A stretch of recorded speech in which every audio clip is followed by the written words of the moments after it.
keys to the game. Yeah, speaking of keys to the game. Speaking of keys to the game, let's jump right into our keys to the game. We're going to snake it. We're going to go offense first with our keys to the game, Bryan. Okay. So give me your first offensive key to victory for Notre Dame.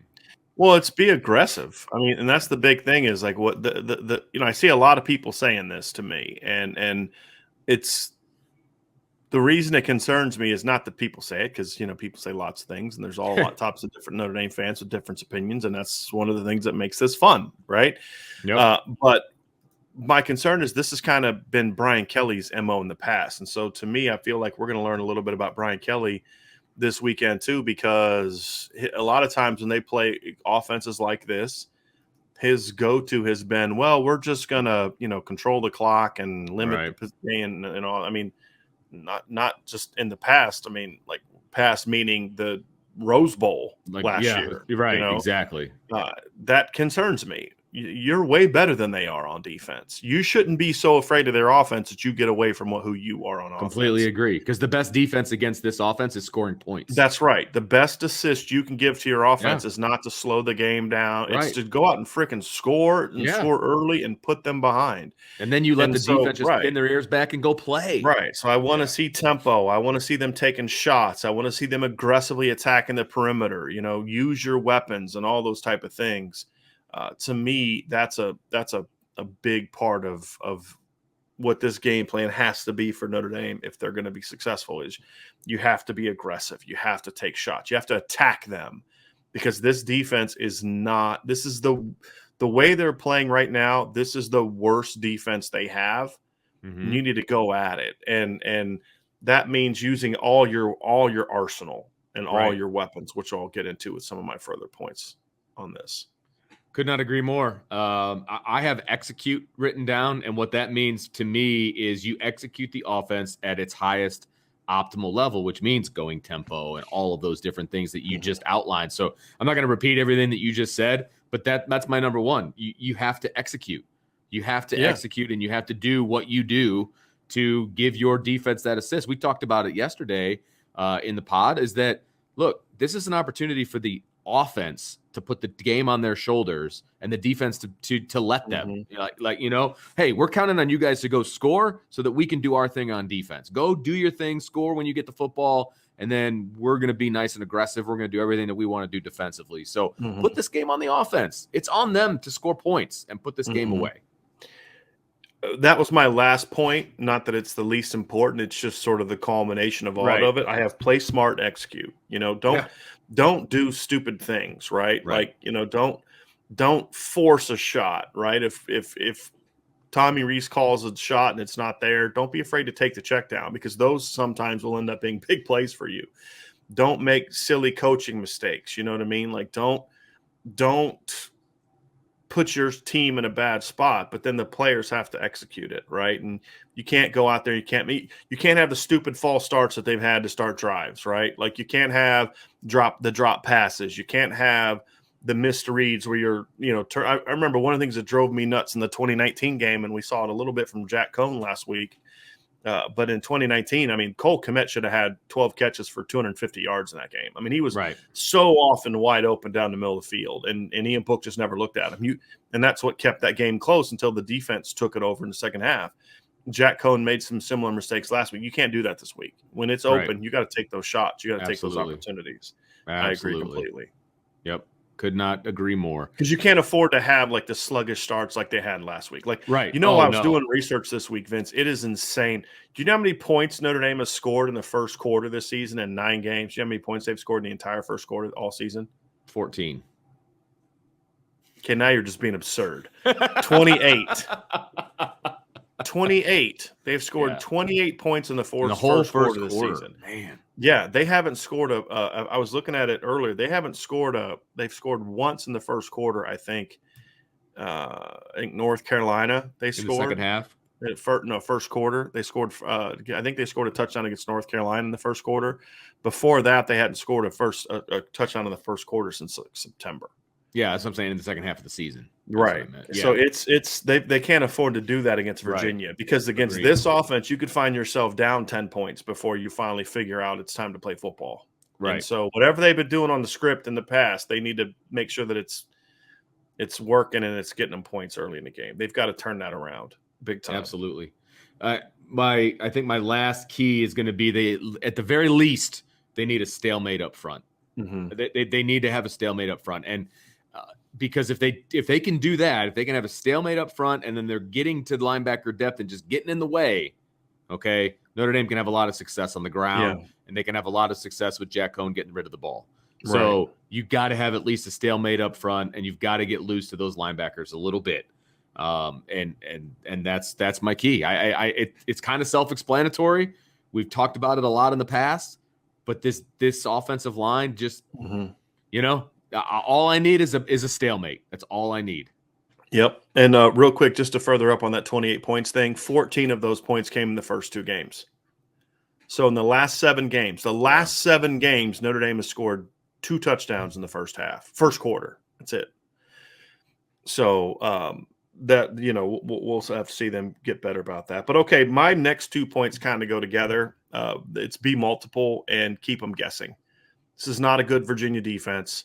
Right. What you can't do is what you've done every week, which is allow teams to just kind of play base defense because you're just going to do your stuff. You've got to get creative. Because you're forced to now. You don't have Avery Davis. You're down to basically 4 receivers you can use. You don't throw to your second tight end like ever. The only time they threw to their second tight end was when he replaced the first tight end, and he was then the first tight end, right? And that was George Takis against Virginia Tech when Michael Mayer couldn't play. And then my final point is use your backs and your tight ends, right? So you got to be multiple, be diverse. We had a super chat up here. From Garth Cassidy. Said, Bryan and Vince, I have Michael Mayer playing the W this game and Takis playing tight end with the limited receivers. That is how I am rolling the rest of the season. Strongly disagree with that. Would I use Michael Mayer as the W at times? Absolutely. Would I go 12 personnel and move those guys around? Yes, that is something to do. But if you just line up like that all the time, Garth, again, it's the same problem in a different form, right? The problem that Notre Dame has had is when their offense just kind of gets stale. It's just like, you're the W, you're the X, you're the Z, you're the Y, and we're just going to run our pass routes. That doesn't really work anymore. That makes it easy for teams to defend them. Yeah. What good teams do is you don't know where my bet. And we've explained this every time we've played a team with a good. We've seen Notre Dame play a team with a good receiver. Is USC did a great job. Notre Dame tried to take Drake London out of the game, but you never know where he's going to line up. Purdue did the same thing with David Bell. And you watch what David Bell's been doing to teams this year. I mean, it's like, look what he did to Michigan State. Look what he did to every team he's played. It's because you never know where he's going to be. And you can't just put Michael Mayer in the W, because then they're going to take him out of the game. And that's been the problem. That's the reason Michael Mayer has not caught a touchdown since the second game of the season. It's the reason Michael Mayer, as talented as he is, hasn't been able to dominate games recently. It's not the injury. He's been athletically, you watch him the last couple games, he's fine. Right. You're not doing enough to creatively use him to exploit teams. That's the problem. Yeah. And that's a coaching thing. They're not being creative. They're not being multiple. They're not being diverse. They're, moving guys around. Hey, I don't know where Kyron Williams is going to line up on this play. Oh, shoot, they're in 3 backs this time. Oh, what? How the heck are we going to defend this? You know what I mean? Like literally just come out one series in 32 personnel, 3 backs, 2 tight ends, right? I mean, and put Mayer and Takis outside and put Tyree and Kyron in the slot and run read zone to Logan Diggs, or RPO, run inside zone creative. To Logan Diggs, and then RPO the bubble screens off of. I mean, just creative. Do some things, run some, motion, do post snap switches, do all that kind of stuff. Because when the few times Notre Dame has done that, gets guys open. Right. I mean, every time. I've had people ask me, like, how do Ohio State receivers get open that much? How does Devontae Smith get that open? Well, part of it is he's a great player, right? But he's not so great that he's getting open by 15 yards. What's going on? Well, you'll watch Alabama play. There are so many times they would motion Devontae Smith in a stack formation and then release him out or release him in, and you just never knew. You got to communicate. You're going to turn guys loose in that instance. And so, to me, that's just, I mean, if they're going to get to where they want to get to, right? Because what's the whole Yeah. point of this? You got to go out and dominate in a way that allows you to impress the playoff committee. Sure. You've got to be able to look back at yourself and say, when have we been at our best? When we've been at our best, we've done this, and do it more. And Sure. if that's what they need to do. So, and we've seen them do it at times. They gotta. And look, people, got to comment, need to quit talking about what we're going to do. Okay, then don't listen to the show. I mean, if you don't want us to talk about what we think they need to do, then what are you watching for, right? But here's the point. We've seen Notre Dame this season slowly accept who they are. Yeah. But when they have accepted certain parts, it's worked out. They started going tempo and worked out. Right. Now, within that tempo, they need to accept that there's some other things that they need to do to be better, and then make that adjustment. That's part of being a good football team.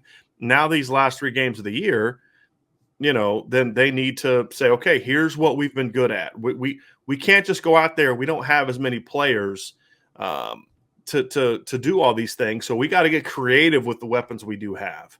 And I'm hoping, because sometimes when you get in these situations, Tommy Rees is kind of back, hey, I'm kind of backed into a corner. I don't have this. I don't have that. So, hey, you know what? Let's go have some fun with it. Or he's going to get real conservative and be like, gee, I don't have this. And you start making excuses about what you don't have. And so then we just got to do this. Hey, look, man, we're in a unique situation where we have no choice but to play 3 running backs. So let's have some fun with it. Right. Hey, we got to play 12 personnel more. So let's have some fun with it. And that's kind of what I want to see from my pushback to the 12 personnel going, rolling with that the rest of the way. It's a real simple response for me. Do I want George Takis on the field, or do I want Lorenzo Styles on the field, or that? Or Chris Tyree, or Logan Diggs, or another back? Yes. And again, and look, and Vince is Vince has been a very big pro George Takis guy. It's not about George Takis. It's about they don't use George Takis. Correct.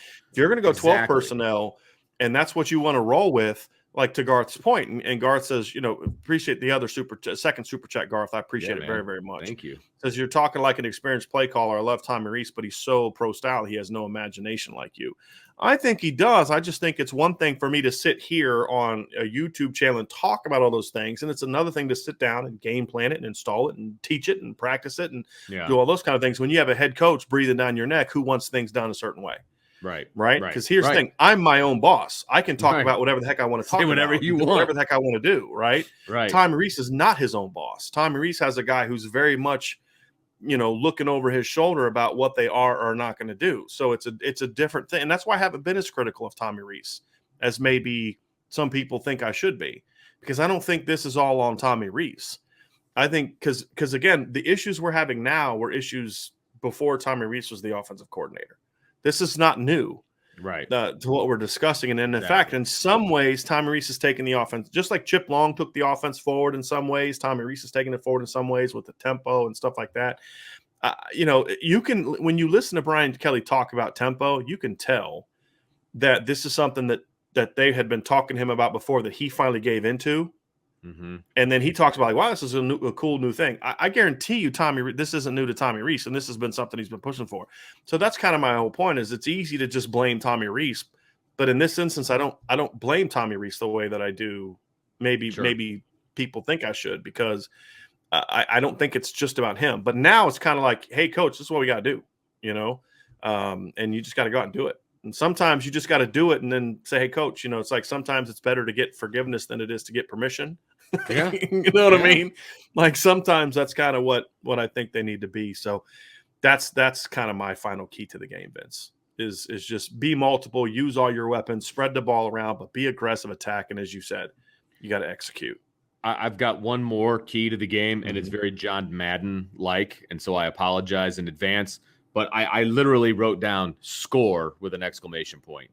And I know that sounds so simple, like that's such a simple key, but they need to score when they have the opportunity to score. Put it in the end zone. You know what I mean? And it's a byproduct of all those other things, right? Absolutely. All those things lead to the fact that you got to score. Absolutely. Yes. There's no reason you can't score against this defense. You have to put up points against this defense. Yep. Defensively, this is where it gets a little bit more interesting, obviously, for Notre Dame in this matchup. What is your first key to victory for the Notre Dame defense?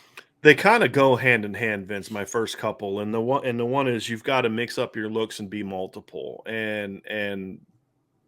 but at the same time you've got to be aggressive. You've got to look. I'm not. I've said it a million times. I'm not opposed to Isaiah Foskey playing off the ball, but not playing off the ball and dropping into coverage a bunch. Bring him off the guard. Bring him off the other edge. Put him on. When you do that, when you allow Isaiah to attack, I don't care where you line him up. Isaiah can attack from anywhere. He can attack from the guard. He can attack from off the ball. Just let him attack. But mix up your looks, And then here's the thing: is then when you do occasionally drop him, like if he's just bashing the Virginia line the whole first quarter. And he's got 2-3 quarterback hits on Brennan Armstrong. When Brennan Armstrong sees him on the weak side, he's like, dude, I'm just throwing this hitch route because I don't want to get hit by this guy again. Right. And then that's the one time you do drop him into coverage, and then bam, he throws it right to a guy. Because if you look at Brennan Armstrong, several of his interceptions have been just hitting the dude right in the chest. Yeah. Because he doesn't see the guy drop underneath the coverage because he kind of locks in and he'll make that throw. And so if you can kind of bait him into some of those throws, you can pick him off. You can force him into mistakes. He did that against BYU. He doesn't see the guy. Just hit him right in the chest. Mm-hmm. And so to me, the more you attack with Isaiah, the more impactful he can maybe be with some of those occasional drops, right? Because it becomes a rarity. Like, oh, I wasn't expecting. He's been kicking my butt the whole first quarter. I wasn't thinking he's going to drop. A perfect example is, and you see the great ones do it. I remember I think it was the 2015 AFC Championship, and Von Miller's just pass rushing. And then New England's driving, and they dropped Von Miller into coverage. Tom Brady never saw him, and he throws an out cut, and Von Miller picks it off. Right? How does Tom Brady not see Von Miller in coverage? Because you're not expecting it.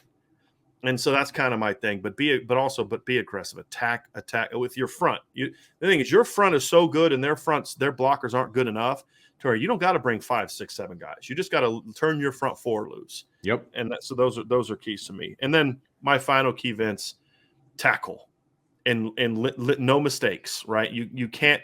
You got to make Virginia earn every yard and every point they get. No blown coverages. No, you've got a guy tackled for a 3-yard loss and you miss him and it becomes a 15-yard game. You got to play clean football. If you play clean football, you'll be able to make enough plays to keep them in check. That's going to be a big key for me. All right. Since you just rolled through all of yours, I'll roll through all of mine. I just want to get to the predictions because I know you're on a little bit of a time limit. Totally get it. I totally understand. I'm going to start kind of where you left off. I have don't let them run. You got to tackle. Mm-hmm. Don't be so focused on Virginia's pass game that you just allow them to get chunk yards in the run game, right? Mm-hmm. They don't run. They don't really want to run the ball, okay? Based on their stats, that's not really something that they even want to do. But don't just put it on a silver platter for them either, okay? So you have to at least shut down the run, and then you can worry about the pass game, and obviously that's very important. But don't let them run. I said this earlier. You've got to contain and you've got to hit Armstrong. You got to hit him. You've got to make him. Maybe even regret playing this week. You know what I mean? Mm-hmm. Like you've got to hit him. You've got to keep him off balance. I would have said that anyway, even without the injury, because he is so important to this offense. As I said, over 420 yards of offense are from him. Okay. He's very important to this offense. You want to make him uncomfortable. And now that he's not even going to be 100% healthy, make him even more uncomfortable. That's okay. This is football. It's okay to make him uncomfortable. And then my last one, you need to turn Virginia over. They are prone to the mistakes. You mentioned it earlier. Armstrong will throw an interception if he is not just sitting back there doing his thing. You have to turn them over, whether it's an interception, whether it's a strip, whatever the case may be. They are prone to the turnovers, and Notre Dame's really good at getting turnovers. So Notre Dame needs to continue that, and they need to continue making Virginia vulnerable to turnovers. They've got to turn Virginia over. Give your offense a short field, let them go down and put some points in the end zone. Yeah, they've turned it over 13 times this season. They turned it over twice against North Carolina, twice against Wake Forest, 3 times against BYU. It's 8 picks out of those 13 too. Yeah. So, and then the other game another game they turned it over twice was against Louisville, and they beat Louisville by 1. That's it. Right. Notre Dame's way better than Louisville. Absolutely. Got to turn them over. Yep. Absolutely. They've lost 5 fumbles and thrown 8 picks, so they'll turn it over in multiple ways. But you got to be aggressive and smart. Agree with you completely, Vince.